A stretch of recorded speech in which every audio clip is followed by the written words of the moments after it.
Welcome to my channel. இன்னைக்கு இந்த வீடியோல தரமான 5 சஸ்பென்ஸ் த்ரில்லர் படங்களை பத்தி தான் பார்க்க போறோம். இந்த 5 படங்களும் தமிழ் டப்பிங்லயே அவைலபிளா இருக்கு. சரி, ஓடிடில போய் பார்க்கணுமான்னு கேட்டிங்கன்னா அதுதான் கிடையாது. இந்த 5 படமும் யூடியூப்ல ஃப்ரீயாவே அவைலபிளா இருக்கு. இந்த 5 படத்தோட கதை சுருக்கத்தை சொல்றேன். அதே மாதிரி எப்படி சர்ச் பண்ணணும்ன்றத சொல்றேன். 5 படத்துல எந்த படத்தோட கதை பிடிச்சிருக்கோ அந்த படத்தை வேணா நீங்க ஃபுல்லா பார்த்துக்கோங்க. இந்த லிஸ்ட்ல நம்ம ஃபர்ஸ்டா பார்க்க போற படத்தோட பேரு பிளைண்ட் ஸ்பாட் அப்படின்றது. இது ஒரு தெலுங்கு கிரைம் த்ரில்லர் படம்னு சொல்லலாம். இந்த படம் தமிழ் டப்பிங்லயும் வந்தது. அதாவது தெலுங்கு தமிழ் பைலிங்குவல் மாதிரி தான் இந்த படத்தை எடுத்தாங்க. இந்த படத்துல நவீன் சந்திரா தான் முக்கியமான ரோல் பண்ணாரு. 11 படத்துல எல்லாம் பயங்கர ஃபேமஸ் ஆனாரு பாத்தீங்களா, அவர் தான் இந்த படத்துல நடிச்சிருப்பாரு.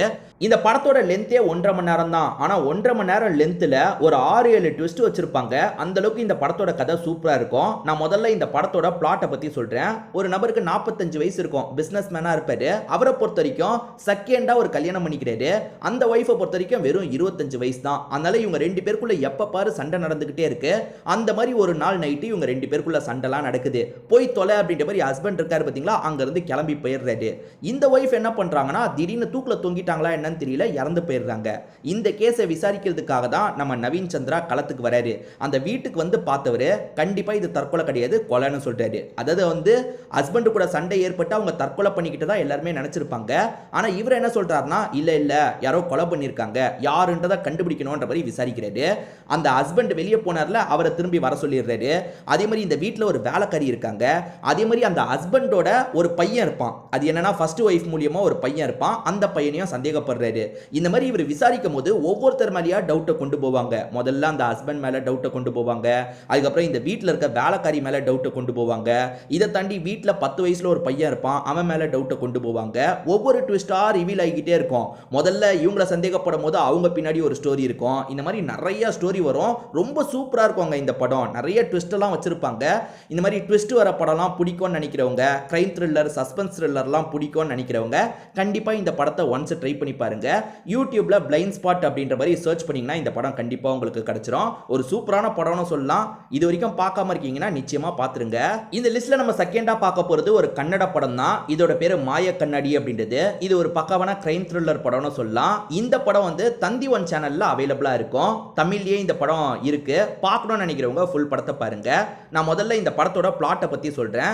ஆக்சுவலா ப்ளூ வேல் அப்படின்ற மாதிரி ஒரு கேமை பத்தி சில வருஷத்துக்கு முன்னாடி எல்லாரும் பேசினாங்க பாத்தீங்களா, அந்த கேமை பேஸ் பண்ணி தான் இந்த படத்தோட கதையை எடுத்திருப்பாங்க. அது என்னன்னா, ப்ளூ வேல் அப்படின்ற ஒரு மோசமான கேமை விளையாடி நிறைய காலேஜ் பசங்கலாம் இறந்து போயிட்டு இருப்பாங்க. அப்போ ஒரு காலேஜுக்கு புதுசா நம்ம ஹீரோ ஜாயின் பண்றதுக்காக வராரு. நம்ம ஹீரோ உண்மையில ஒரு போலீஸ் ஆபீசரா இருப்பாரு. நம்ம ஸ்டூடெண்ட் மாதிரி ஒரு காலேஜுக்கு வரணும், இந்த கேமை யார் ஆபரேட் பண்ணிட்டு இருக்காங்கன்றத கண்டுபிடிக்கணும்ன்றதுக்காக தான் இந்த காலேஜ்ல இவர் ஸ்டூடெண்டா சேர்ந்திருப்பாரு. ஆக்சுவலா நம்ம ஹீரோக்கு ஒரு பாஸ்ட் இருக்கும். ஹீரோ ஒரு பொண்ணை உருகி காதலிச்சிருப்பாரு. அந்த பொண்ணும் ப்ளூ வேல் அப்படின்ற அந்த கேமை விளையாடுவாங்க. அப்படி விளையாண்டதுனால அந்த பொண்ணோட உயிர் போயிருக்கும். ஸோ காதலிக்கு இந்த மாதிரி ஆயிடுச்சுல, இந்த கேமுக்கு பின்னாடி எவன் இருந்தாலும் சரி அவனை கண்டுபிடிக்கணும் அப்படின்ற மாதிரி இவருமே விசாரிக்க ஆரம்பிக்கிறாரு. ஃப்ரெண்ட்ஸுங்க கிட்ட எல்லாம் சாதாரணமா பழகுறாரு. இவர் விசாரிக்கிறத பத்தி சொல்ல மாட்டாரு. இவருக்குன்னு தனிப்பட்ட முறையில் டைம் கிடைக்கும்ல, அந்த டைம்ல விசாரணைலாம் பண்ணிட்டு இருக்காரு. அந்த விசாரணையில கொஞ்சம் கொஞ்சமா இதுக்கு பின்னாடி யார் இருக்கான்றதை கண்டுபிடிக்க ஆரம்பிக்கிறாரு. அதே மாதிரி காலேஜ்ல ஒரு டீச்சரை இவர் லவ் பண்ண ஆரம்பிக்கிறாரு. இவரை பொறுத்த வரைக்கும் அவங்கள விட வயசுல பெரியவர் தான். அந்த லவ் ட்ராக் எல்லாம் நமக்கு காட்டுறாங்க.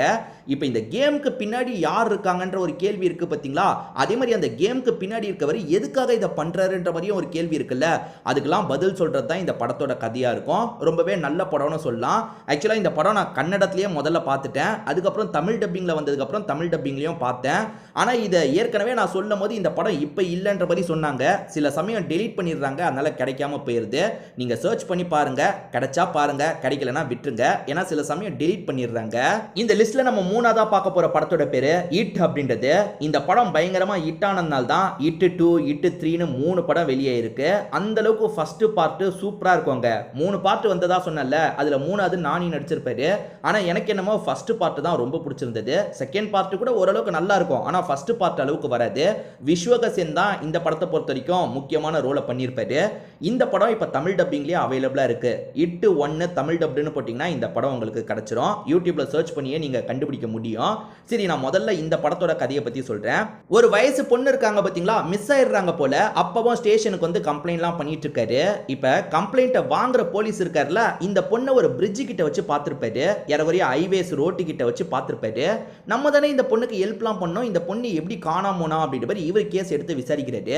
அப்பதான் ஒரு ஷாக்கிங்கான விஷயம் இவருக்கு தெரிய வருது. அது என்னன்னா, எப்பவுமே வந்து ஹைவேஸை பொறுத்த வரைக்கும் டோல்லாம் இருக்கும் பாத்தீங்களா, இந்த டோல் சிசிடிவியும் செக் பண்றாரு, அந்த டோல் சிசிடிவியும் செக் பண்றாரு. அந்த பொண்ணோட கார் கிராஸ் பண்ண மாதிரியே இல்ல, அந்த பொண்ணு போன மாதிரியே இல்ல.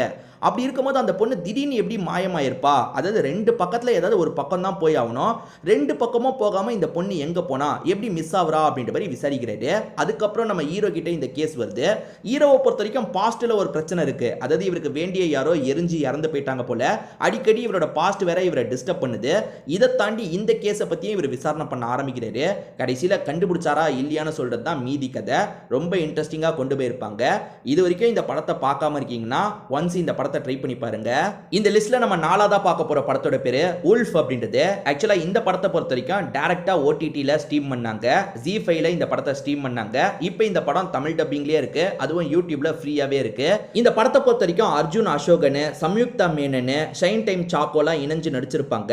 ஆக்சுவலா இது ரொம்பவே சின்ன படங்க. கொரோனா காலகட்டத்தில் கொரோனா வச்சு நிறைய படம் வந்தது பாத்தீங்களா, அந்த மாதிரி ஒரு படமா தான் இது இருக்கும். இதோட பிளாட் நான் சொல்றேன், ரொம்பவே இன்ட்ரெஸ்டிங்கா இருக்கும். அது என்னன்னா, அர்ஜுனுக்கும் சம்யுக்தாக்கும் வீட்டில் கல்யாணத்தை முடிவு பண்ணியிருப்பாங்க.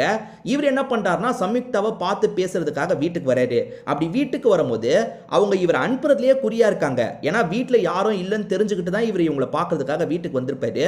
இவங்க ரொம்பவே பதட்டமா இருக்காங்க. நீங்க எதுக்காக இந்த இடத்துக்கு வந்தீங்க? அம்மா கூட இல்ல, நீங்க கிளம்புங்க கிளம்புங்கன்னு அனுப்புறதுலயே குறியா இருந்துட்டு இருக்காங்க. இவ எதுக்காக நம்மளை அனுப்புறதுலேயே குறியா இருக்கா? வீட்டில் யாரையாவது மறைச்சு வச்சிருக்காளா அப்படின்ற மாதிரிலாம் இவர் யோசிக்க ஆரம்பிக்கிறாரு. ஒரு ஸ்டேஜில் இவருமே கிளம்பலான்னு நினைக்கிறாரு. இவங்க தான் ஃபோர்ஸ் பண்ணிக்கிட்டே இருக்காங்கல்ல, அதனால கிளம்பலான்னு நினைக்கிறாரு. அப்படி கிளம்ப பார்க்கும்போது லாக்டவுனை போட்டுடுறாங்க. வெளியெல்லாம் போகக்கூடாதுன்ற நிலைமை வந்துடும். போலீஸுங்க கொஞ்சம் தள்ளி இருந்தா கூட இவர் ஏமாத்திட்டு கிளம்பிடலாம். ஆனால் இவரோட வீட்டு வாசல்ல தான் செக்கிங்காக இருக்க போலீஸுங்க இருக்காங்க. ஏற்கனவே அவங்க கிட்ட சண்டை வேற இவர் போட்டிருப்பாரு. அதனால இவனை வெளியே விடக்கூடாது அப்படின்ற மாதிரி அவங்களும் முடிவு எடுத்துடுறாங்க. வேற வழியே இல்லாம அந்த வீட்டுக்குள்ளே இவர் தங்க ஆரம்பிக்கிறாரு. அப்படி தங்கும் போது இவருக்கு ஒரு ஷாக்கிங்கான விஷயம் காத்துட்டு இருக்கு. அது என்னன்றதை நான் சொன்னேன்னா ஸ்பாயிலர் ஆயிடும். அதுக்கப்புறம் தான் இந்த கதை வேற மாதிரி மாறும். அதுக்கப்புறம் ஃபுல்லா டிராமா தான், நிறைய பேசுற மாதிரி தான் இருக்கும். சும்மா பேசிக்கிட்டே இருந்தா எனக்கு பிடிக்காதுன்னு சொல்றவங்களுக்கு இந்த படம் பெருசா பிடிக்க வாய்ப்பில்லை. இல்லப்பா மலையாள படமா ஸ்லோவா போனாலும் எனக்கு பிடிக்கும்னு சொல்றவங்க இந்த படத்தை ட்ரை பண்ணி பாருங்க. இந்த லிஸ்ட்ல நம்ம கடைசியா பார்க்க போற படத்தோட பேரு டெவில் தி பிரிட்டிஷ் ஏஜென்ட் அப்படின்ற படத்தை பத்தி தான் பார்க்க போறோம். இந்த படத்தை பொறுத்த வரைக்கும் நந்தமுரி கல்யாண் ராம் தான் லீட் ரோல் பண்ணியிருப்பாரு. இந்த படத்துல சம்யுக்தா மேனன் தான் ஃபீமேல் லீடா பண்ணியிருப்பாங்க.